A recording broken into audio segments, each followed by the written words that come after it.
ଶରତ ଆଣିଛି କାଶତଣ୍ଡି ଫୁଲର ସମ୍ଭାର। ମା ଆସୁଛନ୍ତି ବୋଲି ଦେଉଛି ବାର୍ତ୍ତା।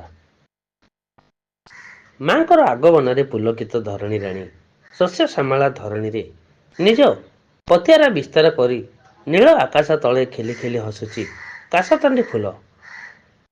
ସାପୁଆ ନଦୀ ପଠାଠାରୁ ଆରମ୍ଭ କରି ରାସ୍ତା କଡ଼ ପର୍ଯ୍ୟନ୍ତ ସବୁଠି ଭରି ଦେଉଛି ସୌନ୍ଦର୍ଯ୍ୟର ଫୁଆରା।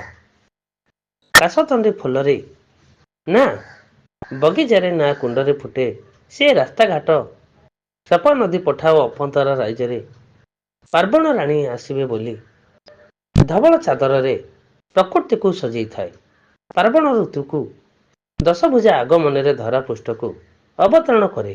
କାଶତଣ୍ଡି ଫୁଲେ ଫୁଲେ ଆସିନ ଆସିଛି ନୀଳ ଆକାଶ ତଳେ ମାଟି ଉପରେ ହାଲକା ହାଲକା ପବନରେ ଖିଲି ଖିଲି ହସୁଛି କାଶତଣ୍ଡି ଫୁଲ।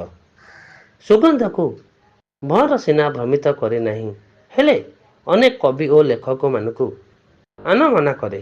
ଚିତ୍ରଶିଳ୍ପୀ ଚିତ୍ରତୁଳିକୁ ଆଉ ରୋକିପାରେ ନାହିଁ ଧବ ଫରଫର ଏହି କାଶତଣ୍ଡି।